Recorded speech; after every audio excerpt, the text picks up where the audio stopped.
¿Qué tal? ¿Cómo les va? ¿Cómo andan? Espero que bien. Hoy estamos con nuestro segundo día en el devocional semanal. Nuestro tema para esta semana, confianza en el Señor. Y vamos a leer nuestro texto de la semana, que es Proverbios capítulo 3, versos 5 al 6. Y me animo a creer que lo vamos a aprender de memoria. Dice así la palabra del Señor: fíate de Jehová de todo tu corazón y no te apoyes en tu propia prudencia. Reconócelo en todos tus caminos y Él enderezará tus veredas. Hay un mandato claro en la Biblia, en la palabra del Señor para nosotros los creyentes, que es aprender a poner nuestra confianza en el Señor. O mejor dicho, se nos manda a confiar en el Señor, a confiar en Dios de todo nuestro corazón. En otras palabras, a estar seguros del Señor, estar seguros de Él, seguros de su persona.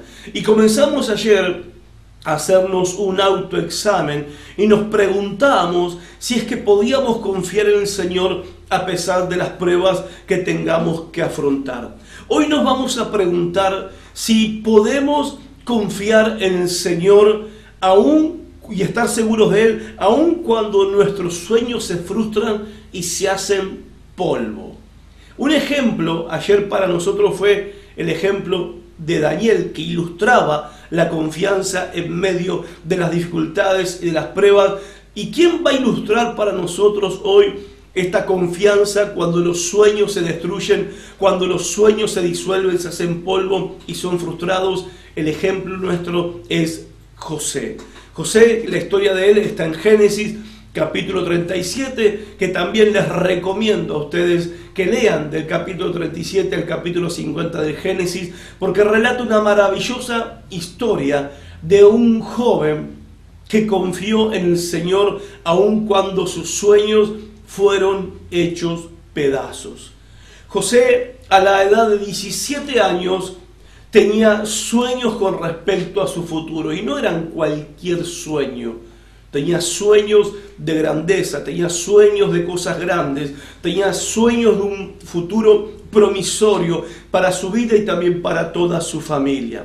Pero el rechazo, la injusticia, las desgracias de la vida golpearon tan fuerte en la vida de José que todos esos sueños fueron desvanecidos y frustrados casi por un golpe detrás de otro golpe. La situación llegó al punto tal de que él ya no estaba en control de su propia vida. Sus hermanos, por envidia, lo habían vendido como esclavo a unos mercaderes que comerciaban esclavos en Egipto. Estando como esclavo en Egipto, fue acusado falsamente por un delito que no cometió y terminó en la cárcel. Estando en la cárcel, experimentó el olvido y la ingratitud de aquellas personas a quienes él, aún en medio de su desgracia, aún en medio de su situación difícil, él ayudó en los momentos que otros estaban pasando por momentos difíciles. 13 años de su vida soportando un golpe tras otro golpe. ¿Y qué hacer? Porque esta es la pregunta. ¿Qué hacer cuando la vida nos golpea de esta manera? Somos sacudidos de tal manera que nuestros sueños se desvanecen por completo, quedan hechos pedazos. ¿Cómo reaccionamos ante situaciones que no podemos explicar? ¿Cómo actuamos y nos paramos en la vida ante situaciones que no podemos entender, ante las tragedias dolorosas que a veces nos toca afrontar? Todos tenemos que asumir en la vida, todos los creyentes tenemos que asumir en esta vida que hay preguntas que nunca vamos a poder responder. Uno tiene que bajarse un poco de la nube de querer pretender entender todo y tener todas las respuestas para todas las cosas. Tenemos que reconocerlo y tenemos que aceptarlo. Hay cosas que no vamos a entender, preguntas que no vamos a tener respuesta y cosas que no vamos a poder explicar. Y si hay cosas en particular, yo quiero puntualizar con ustedes en el día de hoy. Primero, hay cosas en la vida que jamás, escúcheme bien lo que le digo, jamás vamos a poder explicar. Jamás. Dejemos de pretender una explicación para cada circunstancia de nuestra vida. Hay cosas en la vida que hay que aceptarlas. No digo todas las cosas, digo algunas cosas que no tienen explicación y no van a tener explicación en esta vida. Uno las tiene que aceptar. ¿Por qué? Porque ¿cuál es la opción? Y la opción es vivir deprimidos por no poder entender o explicar lo que nos ha pasado. El segundo punto que quiero enfatizar es que hay cosas en la vida que jamás podremos cambiar. O sea, podés llorar, podés preocuparte, podés lamentarte por las injusticias de la vida, pero eso no va a cambiar nada. Llorar no cambia nada, lamentarse no cambia nada, enojarse no cambia nada. Lo único que va a cambiar es tu presión arterial, quise decir. Eso va a cambiar. Tu salud va a ser afectada si no asumís esta realidad. Hay cosas en la vida que no podremos cambiar. Lo tercero, hay cosas en la vida que no podemos controlar. Y no solamente cosas, también personas. No podemos vivir la vida pretendiendo controlar lo que hacen los demás. No podemos vivir la vida pretendiendo estar al control de las decisiones de los demás. Tenés que asumir esto. Las personas toman sus propias decisiones. Así como no puedes controlar una tormenta, no puedes controlar el viento que te golpea de frente, no puedes controlar una lluvia, a lo sumo podés ponerte debajo de un árbol y esperar que deje de llover, así tampoco podés controlar muchas cosas en tu vida y tampoco podés y no debes controlar a otras personas, porque las personas no siempre van a tomar decisiones pensando en lo que nosotros queremos, esperamos o pensamos.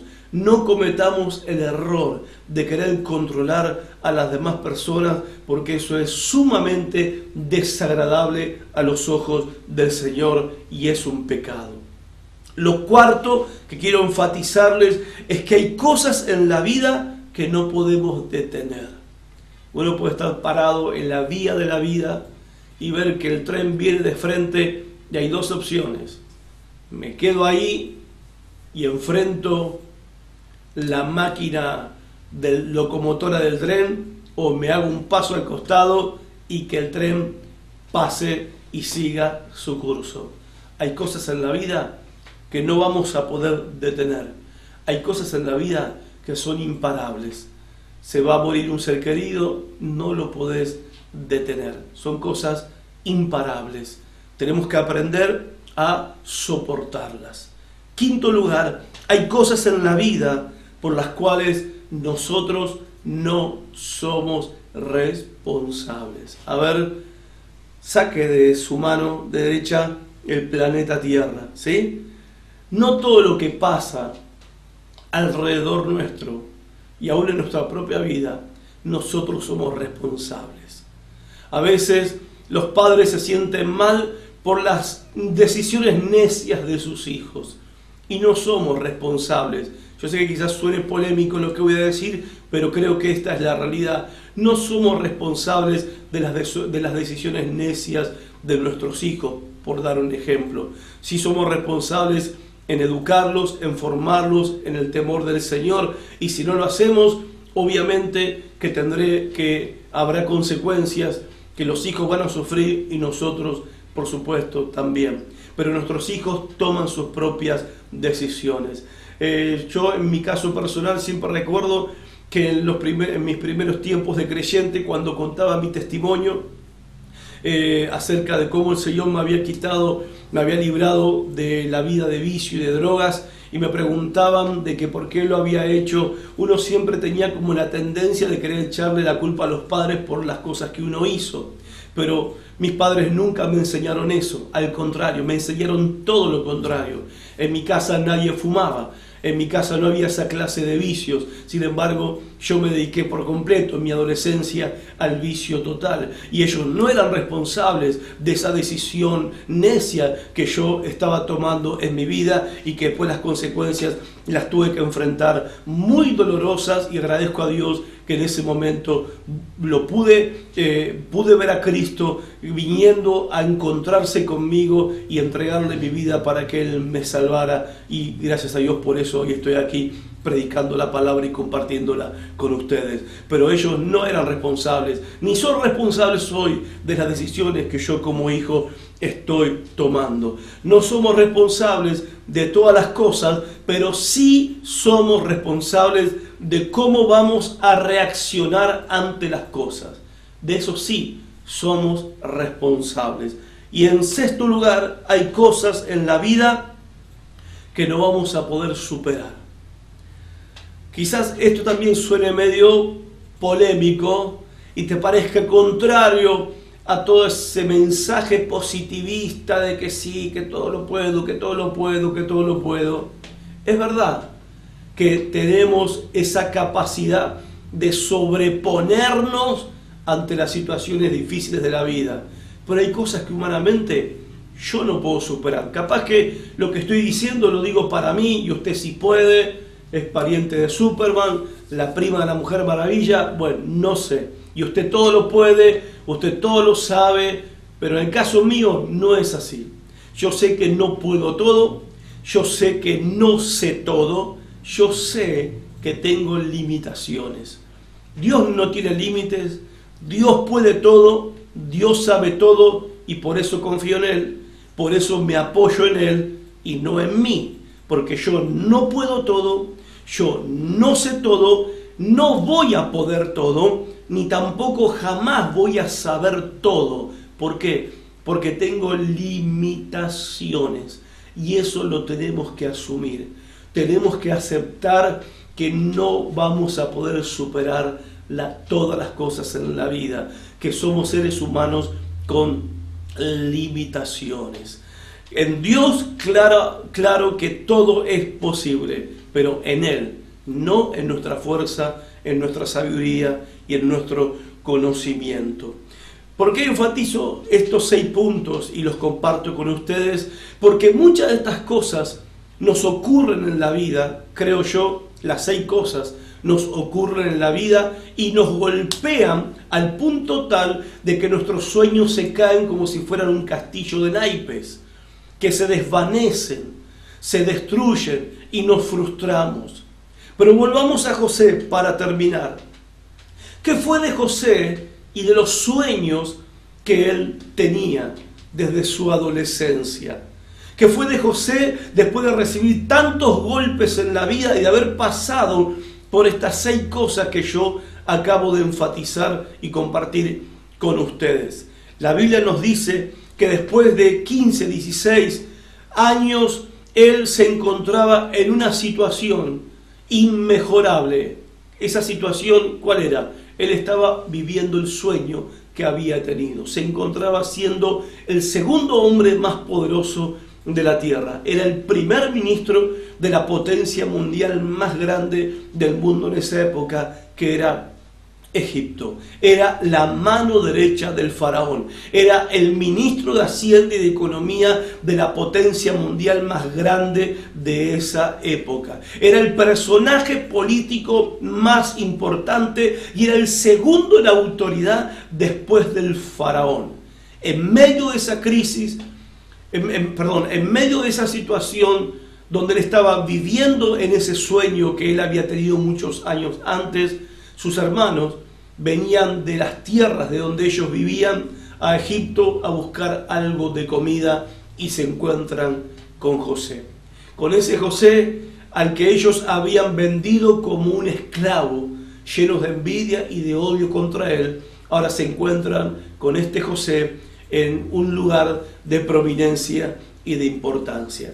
Ellos tuvieron temor de que José se vengara no solo por lo que ellos le habían hecho, sino por todas las cosas que a José le tocó vivir y le tocó pasar, pensando que José los iba a culpar a ellos de todas esas desgracias en la vida. Pero José les dice algo y es para nosotros la gran verdad en este día que nosotros tenemos que atesorar en nuestro corazón. Vaya conmigo a Génesis, capítulo 50, versículo 20. Y en estas palabras de José, Génesis capítulo 50, verso 20, establece una verdad que es permanente y es eterna. Y es verdad para él, pero también es verdad para nosotros. Dice el versículo 20, ustedes, José le dice a los hermanos, ustedes pensaron mal contra mí, mas Dios lo encaminó a bien para hacer lo que vemos hoy, para mantener en vida a mucho pueblo. ¿Por qué puedo confiar en el Señor y estar seguro de Él con todo mi corazón? Porque aún los golpes más duros de la vida, Dios los puede y los va a encaminar para bien, porque todas estas cosas no han sucedido, sino fue por la mano soberana de Dios y porque Él lo ha permitido, para llevarnos por medio de ese camino, doloroso quizás, al cumplimiento de nuestro sueño. Por eso, no renuncies a tu sueño en medio de los golpes de la vida. Confía en el Señor con todo tu corazón y estate seguro en Él, porque Él va a cumplir su propósito en tu vida. Que Dios te bendiga. Mañana continuamos. Chao.